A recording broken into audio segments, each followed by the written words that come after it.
Right, I am pet sitting, so new location unlocked. I just wanted to hop on here, record, and talk for a bit. And even I just took my makeup off, but for some reason, I have the urge to like mess around with my makeup and see if I can come up with something fun. So that's what we're gonna be doing. Apologies if the video quality is even worse than usual. I'm out of phone storage, so I'm recording on an iPad. So I just finished writing my Substack post for tomorrow. I just finished it up, and I've been inspired lately. I've been thinking a lot about perfectionism, and my post is going to be a lot more polished. Obviously, I'm better with the written word than I am with talking out loud. But I just wanted to kind of yap about that concept for a bit. And it felt very natural to mess around with makeup while talking about that. Because I'm gonna take you to my mirror. Oh, that'll help. Hello? See that? Kind of adds light. Hang on. Yeah. Because when it comes to makeup, I don't really know what I'm doing. I never owned foundation and concealer before November of last year, and I'm still figuring it out. But I'm trying to have fun while doing it, because I feel like I dunk on the clean girl aesthetic a lot, but honestly, it doesn't get enough hate. I don't like the clean girl aesthetic. I think it's fine and it's up to you if you want to wear natural makeup, if that's your style. But, oh, I just made a mess of this. Perfect, on theme. But as an aesthetic and as a trend, for starters, boring. For seconders, it just feels so empty. It's the sad beige houses of... What even is it? Because I know there's a lot wrapped up in these aesthetics. It's the makeup and the clothes and the lifestyle. And I know there's an emphasis on self-care and health, but it's just also sanitized. That's what I don't like about it. It comes off as just like polishing your entire self and polishing your entire life and presenting yourself to the world as like a mood board instead of a person.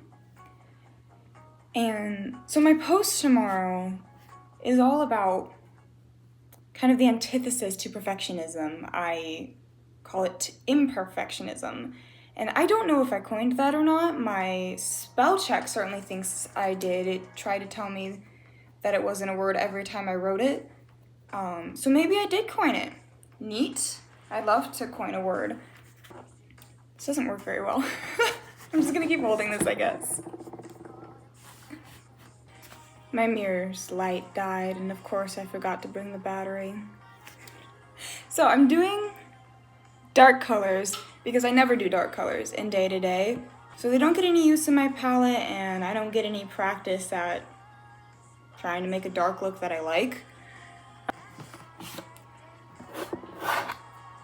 But it's fun to mess around with, and that's the goal. We are just messing around.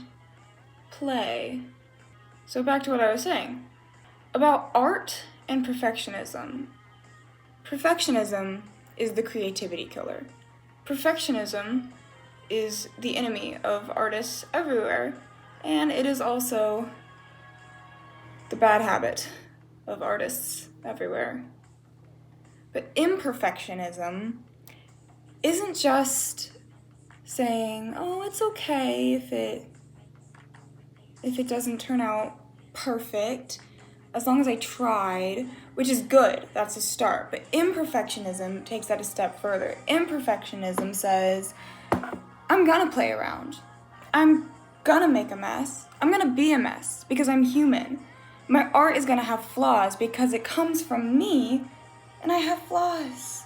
Of course, I had to relate it to AI because it's been on my brain a lot, and I've been seeing it a lot, both its products and advertising for it and various people's opinions on it. It just feels like it's very heavily in the discussion right now, as it probably should be.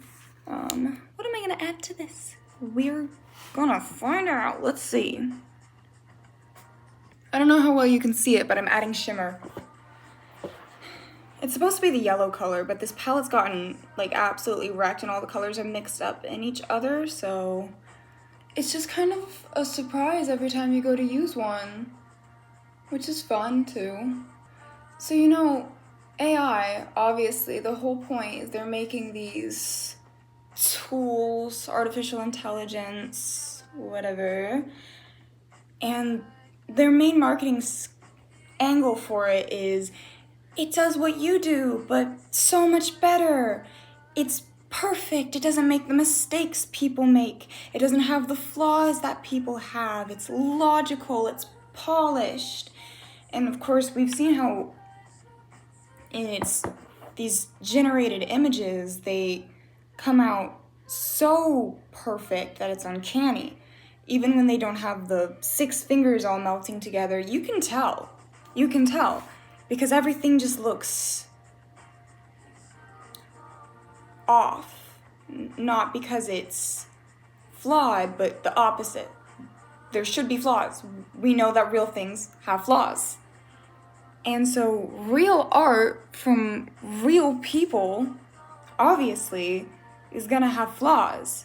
So being an imperfectionist, you're embracing that. You're not trying to outrun yourself while creating. You're not thinking of your art as some ideal that lives in a vacuum separated from you. It's not an abstract concept. It's what comes out of your hands or your mouth or your brain. And it's you. It's a reflection of you. And you're not fighting against that. And you have to come to terms with the fact, and it is a fact, don't fight me on this, art is not beautiful in spite of coming from people. And your art is not beautiful in spite of coming from you. It's because of that. You're not an obstacle in between you and your creative work. You are the artist, and that's what makes it beautiful. And I think artists can take that as encouragement. Because if you're out there and you're just, stumbling your way through your days and you feel like you're making a mess of things, you're always stuck in the process and you never have a product that you feel like you can really show off, and you feel like you're surrounded by all of these perfect people that you can never catch up with, I think you should take it as inspiration that people are tired of that. People are tired of perfect. People are tired of marketable. Marketable is overrated. Like, you've proved that you can advertise to me. Maybe you can sell to me. But can you connect with me? Can you make me feel something? Can you move me? And at the end of the day, that is going to do more for promotion than anything else. I don't know what this eye shape is, but hey, we are making it up as we go. And that's the point. What I'm saying is, there's a lot of pressure going around right now to blend in or only stick out in specific ways, which is like, that's not the point of sticking out. And art obviously thrives when you give yourself permission to be unique. And that is completely sabotage when you're trying to be unique in a specific way. And unfortunately, you can't just pick your way. You can't pick your style. You don't get to just press a button and become who you're supposed to be. It's all in the process. It's all in the process. And, perfectionism makes the process so scary. It's so scary, the evil, evil process. It makes you want to run from the process. You just want the product. You want the certainty. You want to know that it turns out. You want to know that it's worthwhile. You want an angle and a way to sum it up in 3 words or less. But you're not a product, and your art isn't a product. All of the magic happens in the process. And there's beauty in letting yourself be a work in progress. You know? Imperfectionism.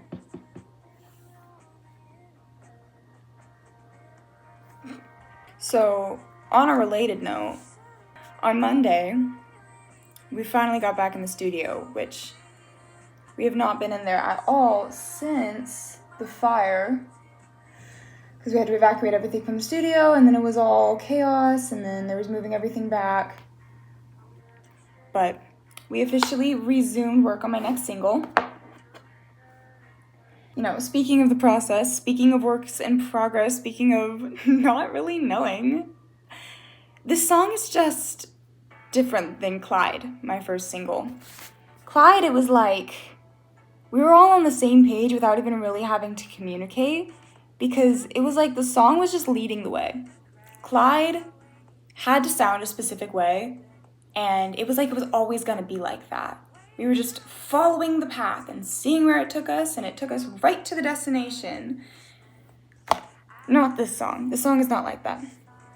This song, it's like there's so much room for creative choices and possibilities, which is exciting, but it's also like, dang, when there's a bunch of options and none of them are necessarily wrong, then you really got to challenge yourself to be like, okay, so what is the best option, or at least the better one? What feels best for the song? What serves the song? What feels authentic to me? And then the other challenge with it was a lot of the first thing that we reached for, like the first drums, we ended up completely redoing the drums, and we're still working on that. But like the first beat that we reached for from the beginning, we were like, it's just boring. And it was just boring. And that is something a song should never be. So it's a lot of digging. It's a lot of how can we make this more interesting? Well, obviously also not just adding things for the sake of it, you know? You always want to, you serve the song. And you don't want things in there that are unnecessary. But also you don't want it to feel like it's missing something. So I guess this is the makeup look. Let's see if I can get this light back on. It's definitely dying. They're not even the same. Because I started doing the eyeliner like that, and then I didn't like it. So I did it like that, and I kind of like that better. My left eye is usually better than my right eye, let's be real. Yeah, it's not even that crazy, the makeup look. It's just really different from what I normally do. I think I'm very influenced by Chappell Roan. Not even necessarily her sound. Her whole thing, you know, that there was that one interview that she did where she was talking about, like, let things be tacky. Let people be tacky. Let things be imperfect. Let things be ugly. Like, things don't always have to be pretty. You know, we used to have bulletin boards, like, on the streets and in coffee shops and stuff.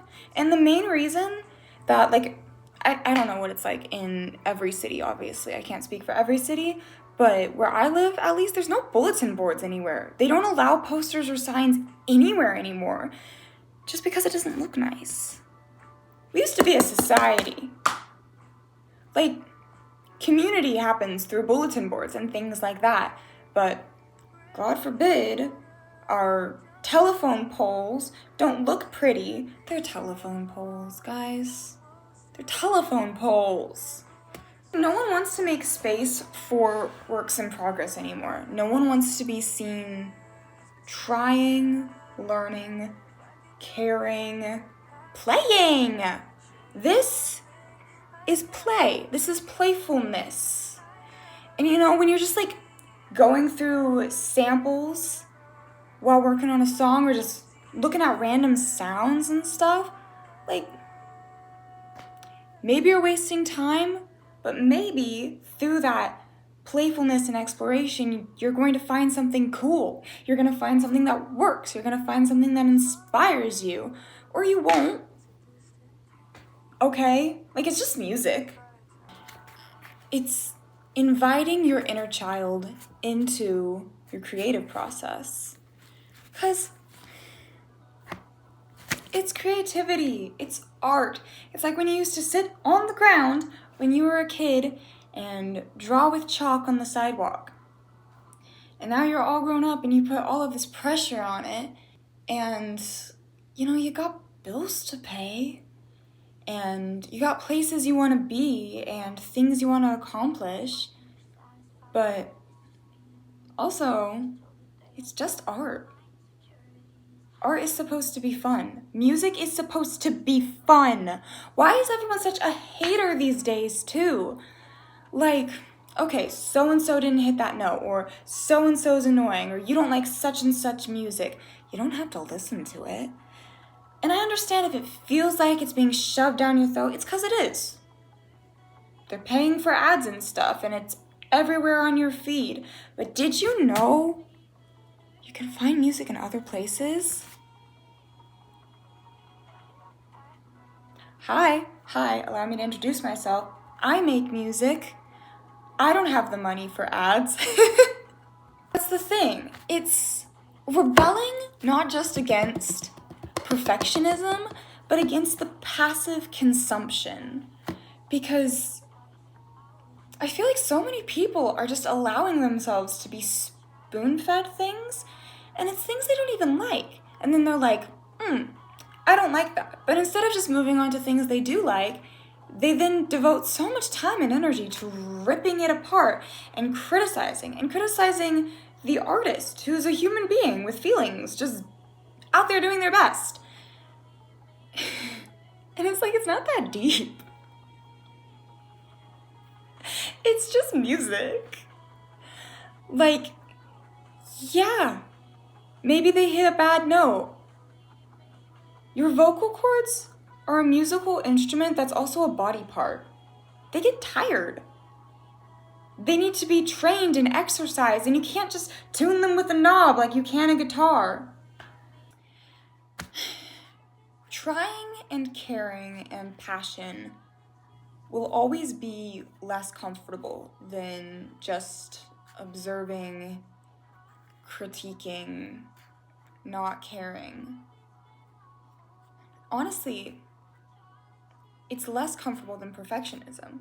Because as much as perfectionism can hurt when you feel like your best isn't good enough, it's kind of easier to just be a perfectionist and give yourself the excuse to not try than to be an imperfectionist and get in there and maybe make a fool of yourself. I realized I forgot mascara, so I put on like 20 layers.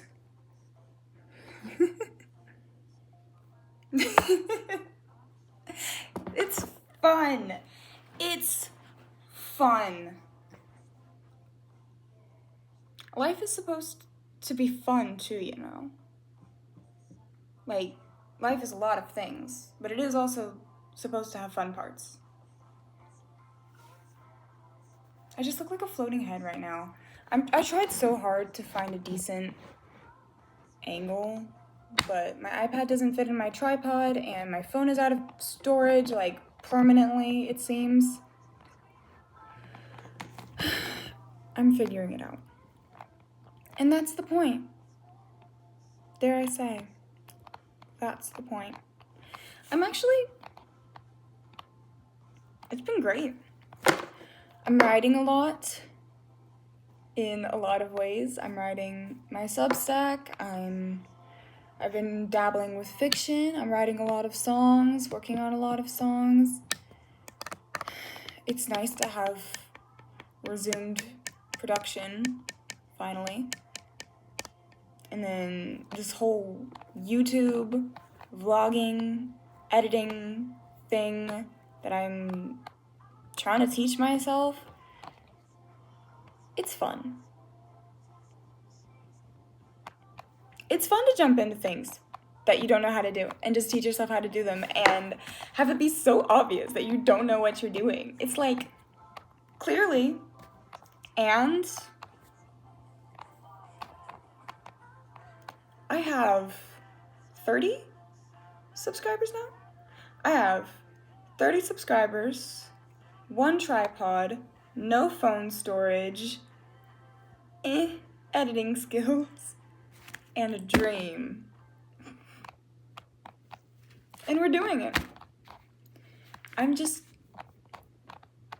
doing things, man. And it's nice. You know what? Just because I feel like it, I am gonna leak a little bit of my own song, as long as you understand that it is an imperfect work in progress. But it's what I'm excited about, and I like the direction that it's going in. So just a taste, just a teaser.